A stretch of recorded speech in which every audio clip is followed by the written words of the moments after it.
Okay, magandang araw po sa ating lahat at panibagong updates na naman tayo dito sa Donmar TV sa nangyayari po kay former President Duterte. Ito, yung una nating pag-uusapan ay itong si Vice President Inday Sara Duterte.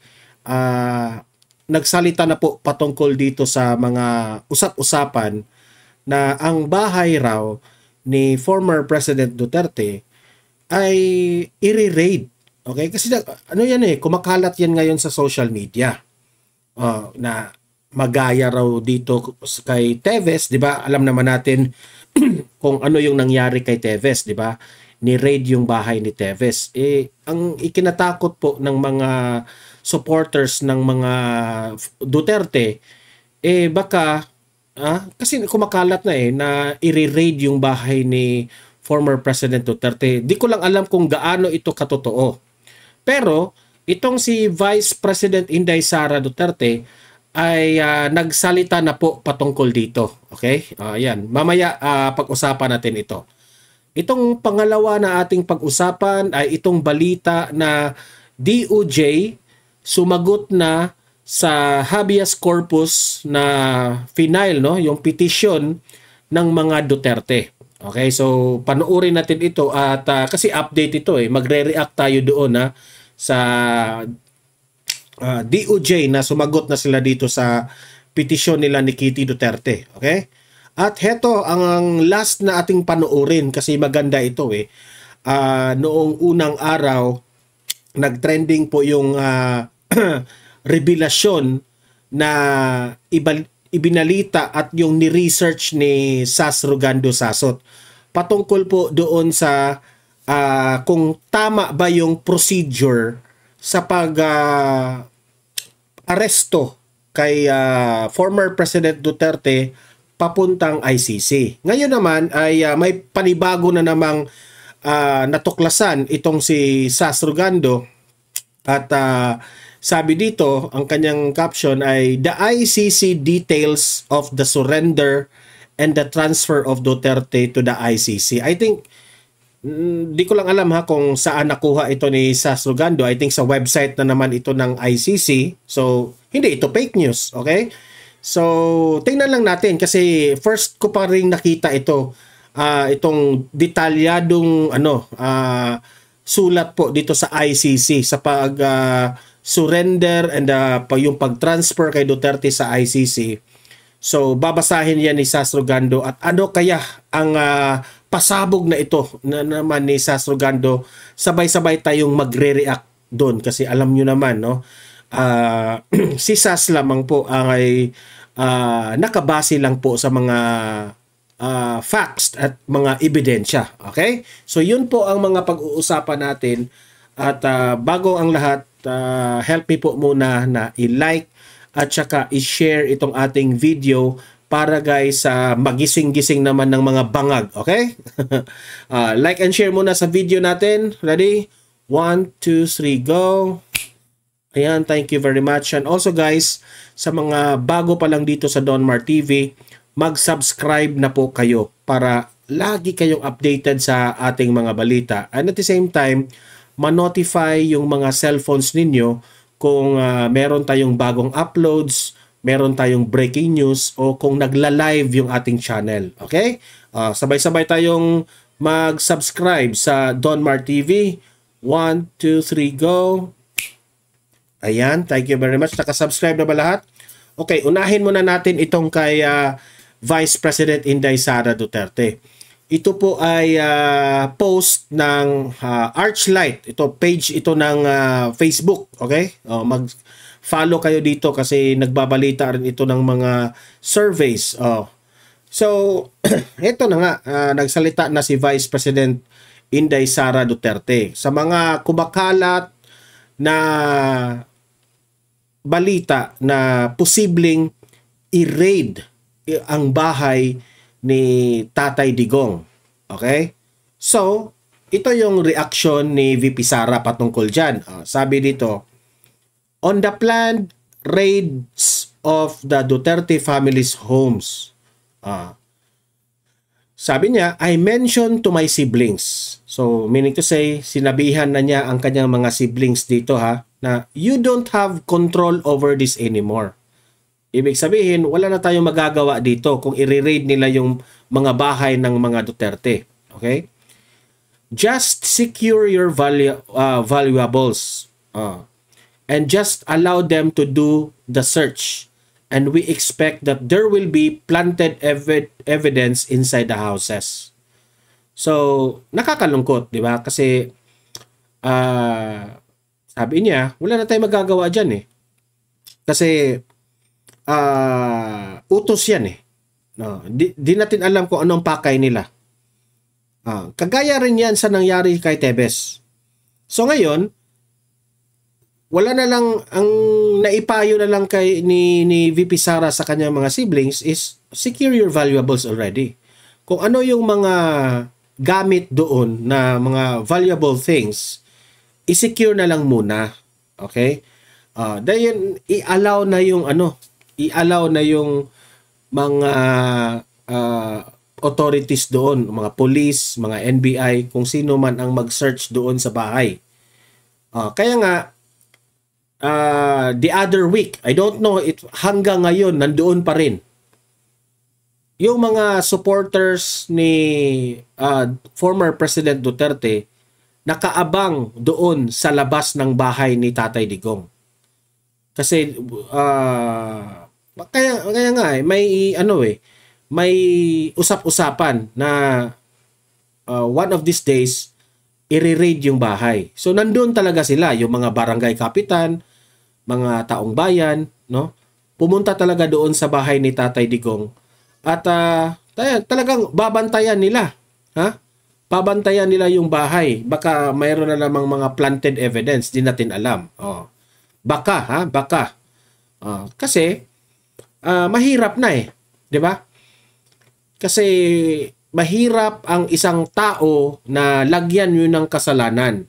Ang tao na sobrang matino. Hindi nga kurap sa gobyerno si Tatay Digong, di ba? So, iniiwasan lang na, alam nyo naman, ang dami ng mga kabalastugan ngayon, posibleng lagyan ba nilang mga illegal doon sa loob ng bahay, yun ang iniiwasan ng mga supporters ni Tatay Digong. Di ba? Sa akin lang, kawawa. Inaresto nyo na nga, pinadala nyo pa sa ICC, tapos, grabe. Ano talaga? Parang inapak-apaka na talaga ninyo si Tatay Digong. Ay nagre-react na yung mga taong bayan na hindi na nila gusto itong mga nangyayari. Di ba? Para sa akin, sobrang kapal nitong gobyernong ito. Ay, nako. Sana sa 2025 election magising-gising na po tayo kung sino ang iboboto natin. Yun lang aking masasabi dyan. Okay, so eto naman, itong balita patungkol po dito sa pag-file ng petisyon dito sa mga anak ni Tatay Digong. Okay? Sumagot na itong DOJ. Ito, pakinggan natin ang DOJ dito. Play. Wait muna. Hindi ko pala na volume dito eh. The Executive Secretary. Again. Yes. We were given the authorization by the Executive Secretary to kami na sumagot. At okay na. Nabigyan na namin yung comment namin kahapon. Kasi kung matatandaan natin, bigay na po ng manifestation si sino ang tawag dito? Si Solicitor General Guevara, no, sa Supreme Court, na ayaw niyang maging abogado dito sa mga ginagawa na yung pag-aresto kay Tatay Digong. Sila na raw yung sasagot. Matapos umatras si Solicitor General Menardo Guevara bilang abogado ng gobyerno sa habeas corpus petitions ng mga Duterte upang maibalik sa bansa si dating Pangulong Rodrigo Duterte, nagbigay na ng sagot Ako rin sa itong DOJ, sana pabor kayo sa Pilipino, especially kay Tatay Digong. 'Di ba? Ayaw nyo ba na ang isang Pilipino maibalik dito sa bansang Pilipinas? Ha? Papayag ba tayo na isang mga banyagang dayuhan ang maglilitis sa kanyang kaso? 'Di ba? Para sa akin, mas maganda siguro kapag dito yan i-investigate at ipatuloy yung kaso na yan sa bansa natin. Kasi it will give credibility sa yung tataas yung moral natin sa DOJ, sa judicial system natin. 'Di ba? Yung doon natin inilagay ang sitwasyon sa investigasyon ng EJK na ito, parang binabawasan ninyo ang power ng judicial system ng Pilipinas. So tulungan ninyo na maibalik si Tatay Digong papunta dito sa Pilipinas. Yun lang ang aking mai-comment dyan. Para sa panig ng gobyerno ang Department of Justice. Ayon kay Secretary Jesus Crispin Remulla, naisumiti na nila sa Korte Suprema ang kanilang sagot kahapon. Tumanggi ang kalihim na idetalye ang naging sagot sa petisyon. Yan ang tanong natin kung anong naging sagot nila dito. Okay? Nasa Supreme Court na yan, no? Ngunit sapat na umano ito para maresolba ng Korte Suprema ang issue. Hayaan na natin, yung dokumentong binigay namin, sapat na yon para... Alam nyo, sa totoo lang, Remulla, no? Kilala man kayo ni Tatay Digong? I think nga, kaibigan kayo, di ba? Nung panahon ni Tatay Digong, no? Sa kanyang administrasyon. Ano naman kayo, di ba? Duterte at that time is very popular. And maraming humahanga sa inyo nung time sa Kongreso pa kayo, di ba? Because nakipagkaalyado kayo kay Duterte. Ngayon na administrasyong Marcos na, dami nang bumabati ko sa iyo. So meaning to say, what I am trying to project here is that ikaw, Remulla, kayo, mga Remulla, nung panahon ni Tatay Digong, nakinabang rin kayo sa administrasyon niya dati So, ito lang sa akin. Dahil ba wala ng power si Duterte? Ngayon na si Marcos na ay in power, doon rin kayo? Sana naman, Remulla, kayo rin ay isipin nyo na sino ba talaga ang tama? Mas hahanga po ang taong bayan kung meron po kayong prinsipyo. Sino ba ang tama? Tama, kasi po, kayo mismo, Remulla, ito lang yung sa akin. Mali ba ang ginawa ni Tatay Digong na tinutulungan niya ang taong bayan, mas secure, mas safe ang taong bayan, kaya nga gumawa siya ng programa sa War on Drugs? Alam nyo na pinupolitika siya, di ba? Pinagbibintangan siya dito sa mga EJK na ito, mga victims, ganon. Kasi po, malinis si Tatay Digong. Wala siyang anomalya, hindi siya korap na pagkatao, kaya binubutasan na lang siya at ang nakita nila itong EJK na ito. So kayo, Remulla, deep inside, try to contemplate. Sige nga, sino ang tama? Tama ba yun na inaresto, dinala doon sa ICC? And you all know, Remulla, lagi mo yung sinasabi na wala pong jurisdiction ng ICC dito sa Pilipinas. Yung 2019, sa panahon po ni Tatay Digong, kumiwalas na tayo sa membro ng ICC, di ba? Alam mo yan. Ang tanong ko sa iyo, Remulla, tama ba yun na si Tatay Digong nandoon ngayon sa mga kamay ng mga ICC? Di ba? Sana naman, Remulla, wag mong idaan sa pamumulitika ito. Magtrabaho ka lang kung ano yung tama, doon tayo. Di ba? Wag kang matakot kay Bongbong Marcos. Hindi siya mananatili sa pwesto niya kapag matalo siya sa 2028, wala na siya. Kung ako sa iyo, Remulla, save your credibility, save your prinsipyo. Hahangaan ka pa ng taong bayan. Sagutin yung mga sinabi nila sa korte. Ayon pa sa DOJ, hindi na nila maibabalik sa bansa si dating Pangulong Rodrigo Duterte dahil nagsimula na ang proceedings ng ICC. It's a done deal. It's there. Ando na siya. Hindi ko lang alam kung tama ba itong sinabi ni Remulla na hindi na pwedeng pababalikin si Duterte dito. I'm not that pero ayon kay Remulla hindi na raw pwede kasi nasimula na yung kaso doon sa ICC. Pero ang sa akin lang, pwede bang simula ng ICC na hindi naman tayo membro? 'Di ba?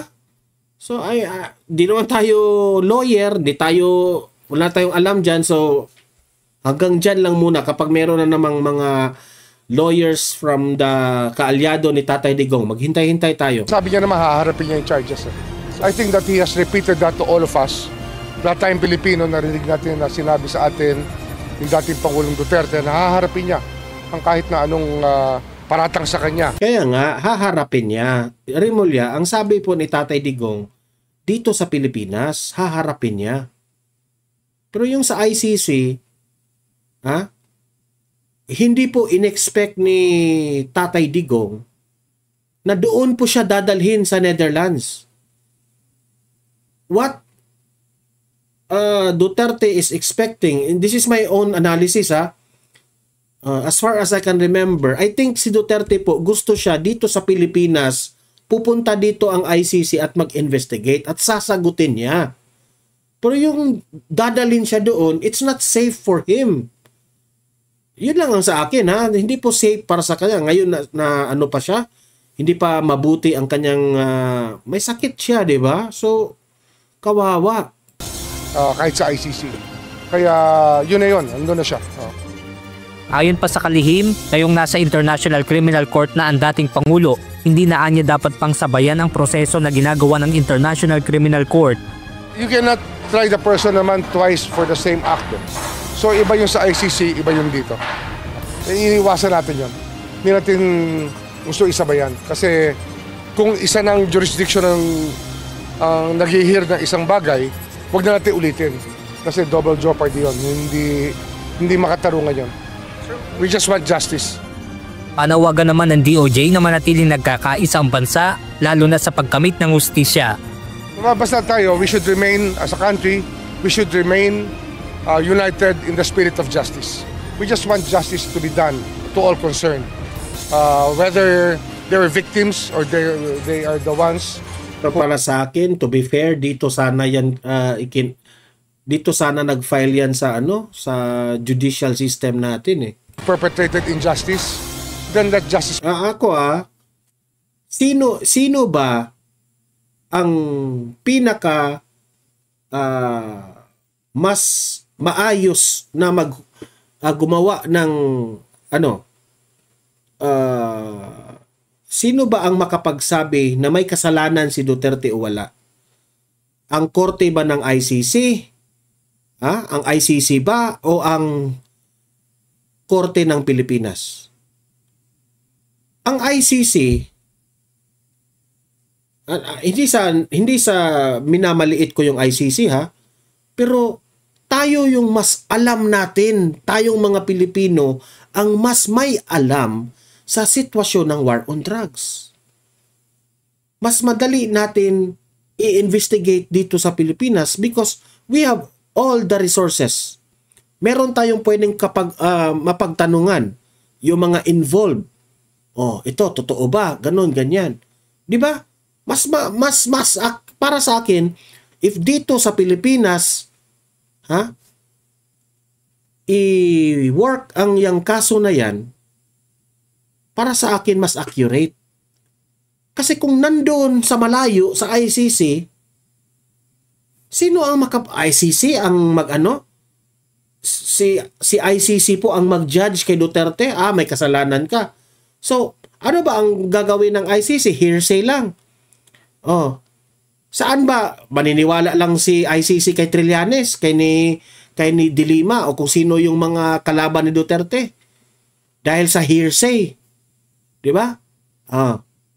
Lumabas nga doon na hindi nga umabot ng 50 katao yung biktima. 'Di ba? So, para sa akin mas accurate pag dito sa Pilipinas.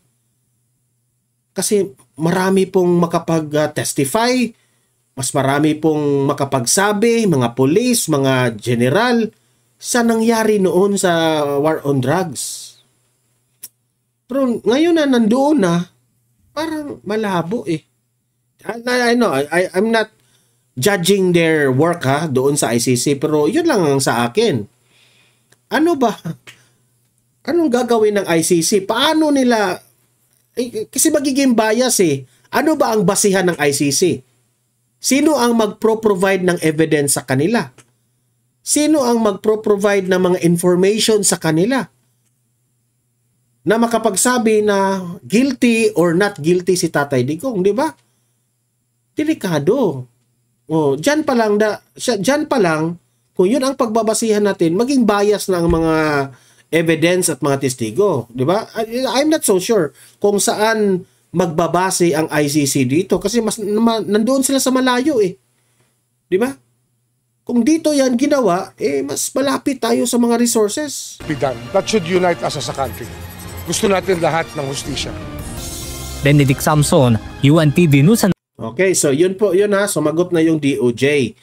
Ngayon naman, pakinggan natin si Sas Rogando patungkol po dito sa mga ICC details of the surrender and the transfer of Duterte to the ICC. Okay, ito, play natin. Okay, recap lang natin, para inform kayo para inform kayo mga mamshi at mga taga Wakanda forever. Okay. Okay. Yung nasa taas, yung mga blue boxes, facts yan, facts. Yung pula, yan yung law. Yan ang nasa Article 59 na paulit-ulit ng pinag-uusapan, yung tinanong ni Karen Davila na hindi nila masagot ng tama. Okay, kasi ano yung mga isa nilang kabangagan? Sabi, ito pa yung isa nilang kabangagan na mga binabayaran nilang mga social media influencers na nagpapakalat na wala namang alam. Alam mo naman yung jukebox ko nung ihulog mo siya ang kanta. Sabi nila, hindi na raw ito nag-a-apply itong Article 59 dahil hindi na raw tayo miyembro ng ICC. Yan ang sabi nila. Sabi ko naman, kung hindi ka na miyembro ng ICC, bakit mo inaresto? Pwede ba yun yung warrant applicable? Pero yung serving ng warrant, ayon dun sa batas nung nagbigay ng warrant, hindi na applicable. Ano ba to? You cannot choose things based on your feelings. Okay, ito ang procedure. Tanongin ito sa mga lawyer na kakilala nyo. Ang procedural justice po, largely, check yan. Pag may isa ka dyang hindi na check, ay, lagot ka. Correct. Mayroong deficiency sa procedural justice. Okay? Okay? Parang checklist lang yan. Para ka lang nagsha-shopping yan. Nagawa ba to? Check. Ito ba nagawa ito? Check. Isa lang dyan ang hindi mo nagawa. Meron ka ng flaw sa procedural justice. Okay? Yun ang first cut analysis. Of course, merong substantive. Hindi ba? Hindi po pwedeng nagawa pero hindi naman substantive yung pagkakagawa. Mali din yon. Okay? Procedural justice flaw din yon. Okay. So, ito na ang facts. Nakita nyo, napanood nyo ito. Hindi na kami pwedeng paikot-ikutin. Inaresto si Digong. Mula saan? Alam nyo, mula sa aeroplano pa lang, hindi ba? Na parang, ay, todo? After inaresto si Digong, saan siya sa dinala? Villamor Air Base. Ano ang Villamor Air Base? Military Air Base. Pagkatapos niyan, 'di ba? Sumunod doon, isinakay sa eroplano, umalis ang eroplano ng Pilipinas. Okay. Ano ang nakasaad sa batas ng pag-aaresto ng ICC suspect? Article 59, first paragraph, arrest the accused. Check. Diba? Ganun naman ang procedural. Arrest the accused. Did they do it? Check. Article 59.2, paragraph 2. Iharap ang akusado sa competent judicial authority ng custodial state. Sino yung custodial state? Yung umaresto. Ginawa ba nila? X. Again, ginawa ba nila? X. Anong sinabi ko? Kahit isa lang na step sa procedural justice ang hindi mo nagawa, may flaw na yan sa procedural justice. Alam ng mga abogado yan. Okay, next. Next step.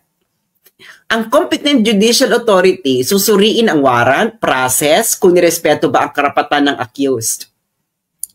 Hindi mo nga hinarap. Kung hindi mo hinarap, malamang yung susunod na step, X. So, X. Strike 2 na. Pagkatapos nun, yung akusado sa Pilipinas pa lang, sa harapan ng competent judicial authority, pwede siyang humiling ng interim release. Doon pa lang sa Pilipinas. Hindi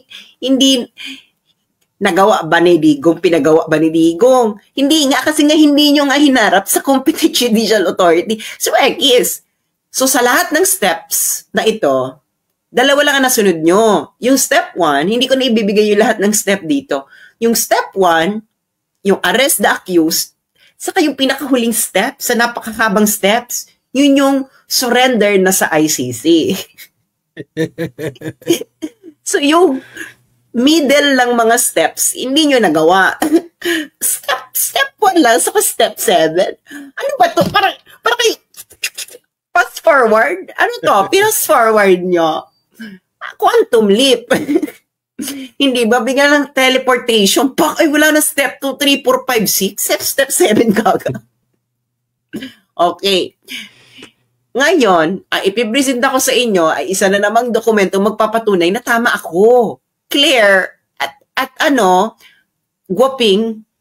Pakita ko lang si Guoping para meron siyang si Guoping, na spokesperson ng DOJ. Mapapatunay lang na tama ako. Mali kayo, sinungaling na naman kayo. Kayo na naman sinungaling. Ito namang media, nagmamaang-maangan pa kung sinong sinungaling. Huwag na kayong bang maangat. Alam na naman tao. Mga ang number of views ko, alam nyo, ang reach ko na mainstream media, hindi nyo na ito mapagtatakpan. Dahil gusto ko lang ipaalala sa mainstream media, as of this moment, alam nyo kung ilan na ang reach ko, mainstream media. 141,230,987. So kahit gaano pagtatakip nyo dyan, nakita na ito ng 140 million. Dahil yan ang reach ko na as of this moment. Ngayon pa lang itong buwan na ito. At ang most ng reach na yan in this week alone. Okay. Now, eto na. Kaya i-share nyo na to. Share. Dahil lalabas na natin ang dokumento. Ang dokumentong ito ay ating nakalap sa kinauukulan. Okay. Ano ang dokumento na to? Okay. Yung mga pulis na nakikinig sa akin, kung na kayo magmaang-maangan. Okay. Ano to? Ano tong papakita ko? Ang papakita ko sa inyo, palalakihin natin. Okay? Ang information on the surrender and transfer.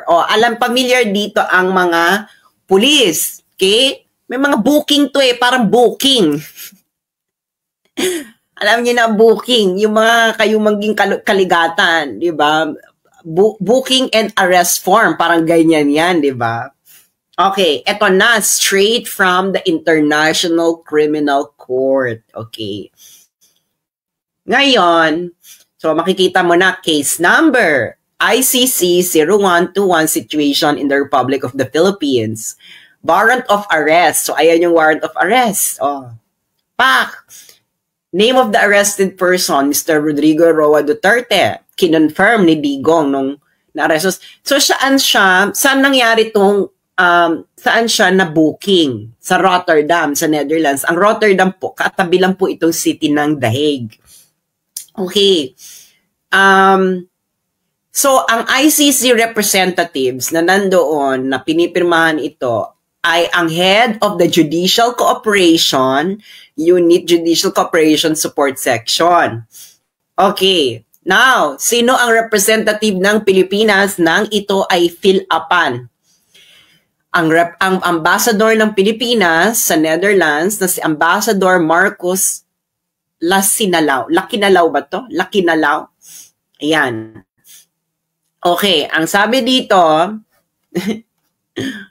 ito ay to be completed prior to the surrender. Ibig sabihin, bago to dalhin mismo sa detention facility ng ICC, pipil upan ito. Okay, ano ang mga check ba? Check. I-check, lalagyan ng check dito. Okay. Okay. Eto. Kasi importante ito. Okay? Okay. First, na dapat ma-answer ng yes or no. O, Quadcom. May di kayo sa yes or no, di ba? Assistance of the interpreter during the surrender procedure. Yes or no? Not applicable. Kasi marunong na mo mag-English si Digong. So, not applicable. Okay. So, hindi kailangan mabigyan ng interpreter. Okay. Eto na.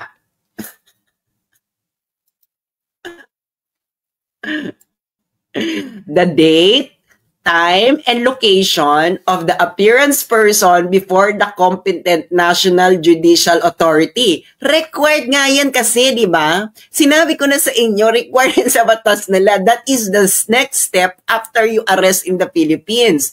Next step yan ni Torres. Dapat dadalhin niya sa competent National Judicial Authority. Ano ang sinagot dito ng ICC? ng ICC at ng ambassador ng Pilipinas. Oh, ICC na ang sumagot nito. Do not know. Booking sila dito. Booking talaga. Ano mga pulis, mga sundalo? Oh, loyal pa ba kayo sa Constitution? Sana loyal talaga kayo sa Constitution. Oh, ICC. Galing ito sa ICC. Ang ICC ang nag-fill up ito. Kangaroo court kayo. Do not know. Kaya sinasabi ko sa inyo, yung ICC na yan, during this trial of Digong, feeling ng ICC, jackpot na sila. Hindi nila alam. Hindi nila alam.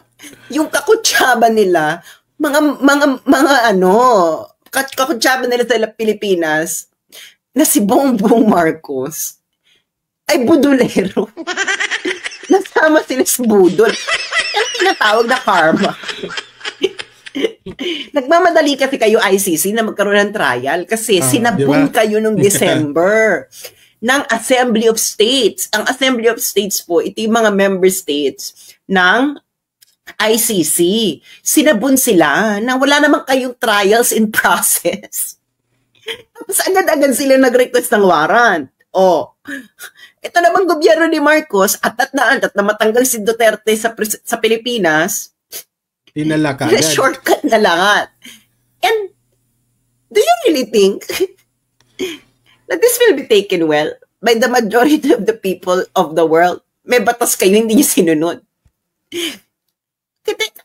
Ulitin ko para sa kaalaman ng lahat kung ano ang dokumentong ito. Ang dokumentong ito ay galing mismo sa ICC. Ito ang tinatawag na information on the surrender and transfer. Okay? Kasi ito yung checklist kung nasunod yung mga procedures. Wala na talaga. Ngayon, Booking sila talaga dito? Oh, kita mo, procedural details during surrender to the court of the arrested person. Diba? O, sa harap. So, pipil upan to bago mo to dalhin ng detention center ng ICC. Okay. So, diba? Procedural details eh. Sabi ko sa inyo para yan checklist. Assistance of the interpreter. Not applicable. Yes or no, not applicable. Kita mo ba kasinungalingan dito? The date, time, and location of the appearance of the arrested person do not know. Hindi nila alam ang date, time, at location ng competent National Judicial Authority. Hindi talaga nila malalaman kasi nag-skip eh. Wala na. Kung saan umappear si Digong. Pati yung ambassador. Nada. Wala silang alam. Eh, mahirap kasing maglagay. Mabuti na lang itong ambassador natin sa Netherlands ay hindi gumawa ng kamalian, kundi perjury ka, day. Perjury ka, day. Kung mag-invento ka dyan.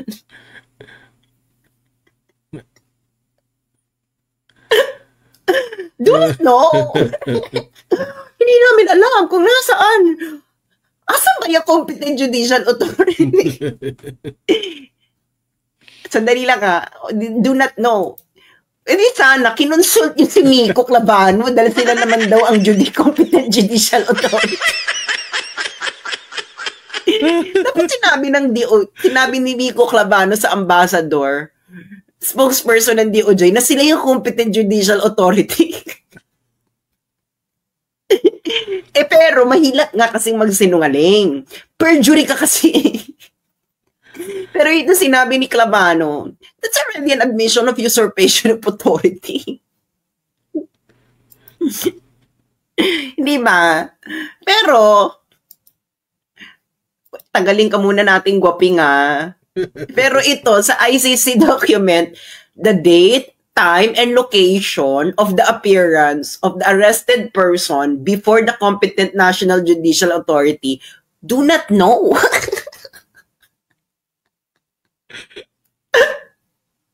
ICC document po ito. Kaya, Karen, wag na kayo magmaang-maangan. Tatanungin nyo pa na dapat atang sinurrender. Hindi dapat. Talagang kailangan mong isurrender. Ito nga ang checklist ng ICC. Gets nyo yan? Checklist, ayan na to be completed prior to the surrender. Kasi nga, yan ang procedural details. Checklist ka eh. Check. Okay. Ano ang next? Did the arrested person receive assistance of the interpreter during the national proceedings? Sabi not applicable. Of course, kasi marunong ka mag-English. Tapos yung next question, did the arrested person receive legal assistance during national proceedings? Sino naman ang nagay-lagay dito nang he received legal assistance during national proceedings? Paano magkakaroon ng national proceedings? Eh, hindi nyo nga hinarap sa competent judicial authority yung tao. Kasinungalingan. Sinabi mo, hindi mo alam kung hinarap sa competent judicial authority, pero ang pinilapan, kung sino man nag-fill up dito sa ICC, kayong UICC, you wrote, he received legal assistance during national proceedings. Yung national proceedings na nire-refer dito ng ICC ay yung appearance before a competent national judicial authority in the Philippines. Hindi mo alam kung nangyari ito, pero alam mong binigyan ng legal assistance. Sabi nga naman Ilocano, okay na nanam.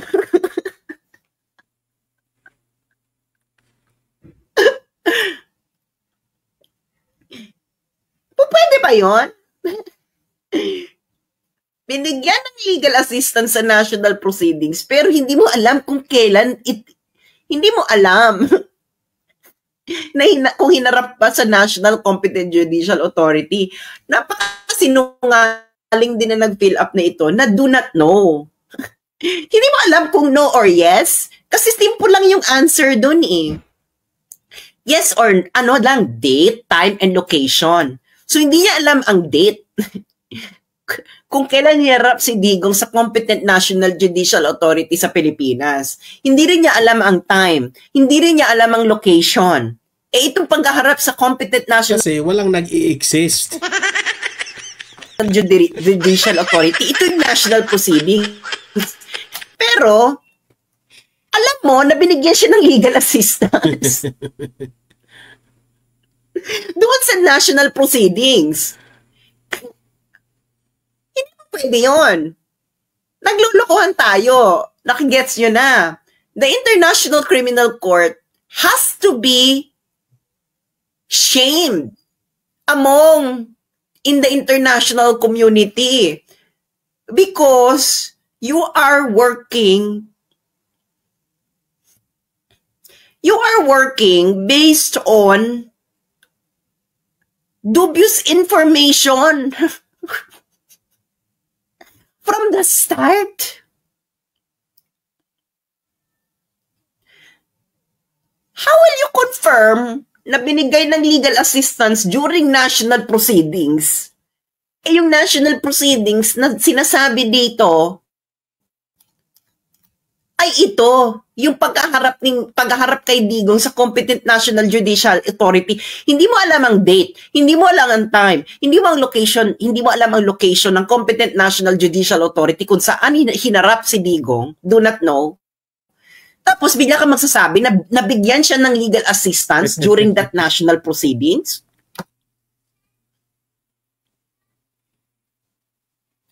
Hala uy goy. Hala uy doy. Uki na nanam. Ng Ilocano, ito ang tinatawag na uki na nanam. Wala talaga. Puksaan tayo nito. Okay? Tama ako mga friends? Napakasimple, di ba? Hindi, alam nyo, hindi natin, malalaman nyo kapag pinaiikot-ikot ang utak nyo, paiba-iba, walang direction, no flow. Okay? Parang si Claire Castro, kung ano-ano pinagsasabi. Claire, para kang taya sa Dr. Quack-Quack ngayon. Alam niyo yung larang Dr. Quack-Quack, di ba? Kung mga elitista kayo, malamang hindi nyo alam. Yung taya, di ba? Ang gagawin niya, iaantanggal niya yung buhol. Alala niyo yun, yung mga hindi taya, ang gagawin nila, isusuot-suot nila yung mga sarili nila kung saan butas, ganyan. Tapos yung taya, ang gagawin niya, i-fix niya yung pagkakabulbol. Itong si Claire, para siyang taya, yung taya sa Dr. Quack-Quack. Ina-attempt ni Claire na i-fix ang pagkabulbol ng lahat. Pero remember, Claire Castro, alam to namin, dahil naglaro kami ng Dr. Quack-Quack nung kabataan namin, pag nagkamali ang taya sa Dr. Quack-Quack, sa pag-ayos ng buhol, may napipilayan. Kaya napaka-dangerous na laro yung Dr. Quack-Quack, di ba, nung kabataan natin. Naalala niyo yan? Okay, so guys, pinatunayan dito ni Sasrogando ha, mismo ito, dokumento po ito ng ICC. Mismo na ang taga-ICC ang nagsasabi, no, na hindi nila alam, na hindi talaga dinala sa korte ng Pilipinas bago dinala si Tatay Digong sa ICC. So, ito po ang nagpapatunay. Kayo mga mainstream media, tingnan nyo po ito. Tingnan nyo po ang dokumentong ito sa ICC. Kayo na po ang mismo mag-check dito, okay? Kasi tayo dito, nagre-react lang po ako sa ni-research ni Sasrogando Sasot, okay? Kasi I, myself also, will check this on the ICC documents, okay? So maraming salamat Sasrogando. Another pasabog na naman at alam ko naman na marami po sa ating mga taong bayan ay nakikinig at nakaantabay po sa mga ginagawa nyong research na it's very obvious and it's very clear sa mga ni-research mo dito sa dokumento ng ICC na sobrang mali po ang ginagawa nilang procedure sa pag-aresto po ni former President Duterte papunta doon sa ICC. Okay? So, kayong mga audience ko dito sa Donmar TV, mag-comment, mag-react po kayo sa mga pinag-usapan natin. Okay? Patuloy ang ating argumento sa comment section. Okay? Okay, at please i-like at saka i-share itong video na ito para magising po ang mga bangag natin dyan ng mga audience. At please subscribe sa mga bago pa lang dito sa Donmar TV. Subscribe na po kayo. Meron tayong pangalawang channel rin Donmar TV Balitang Totoo. Yan. Meron tayong mga videos doon na ina-upload na hindi po natin ina-upload dito sa main channel natin. So subscribe rin kayo doon, okay? So guys, maraming salamat po sa mga audience na nanonood ngayon at sa mga moderators ko dito sa Donmar TV. Kayo po ang aking inspirasyon para ilahad sa inyo ang aking opinion sa mga nangyayari ngayon sa ating lipunan. Bawal fake news dito, nagre-react lang po tayo sa mga balita. Okay? So, guys, see you in my next video. See you in my next live. Have a great day. Have a great night. God bless po sa ating lahat. Mabuhay ang Pilipinas and God save the Philippines.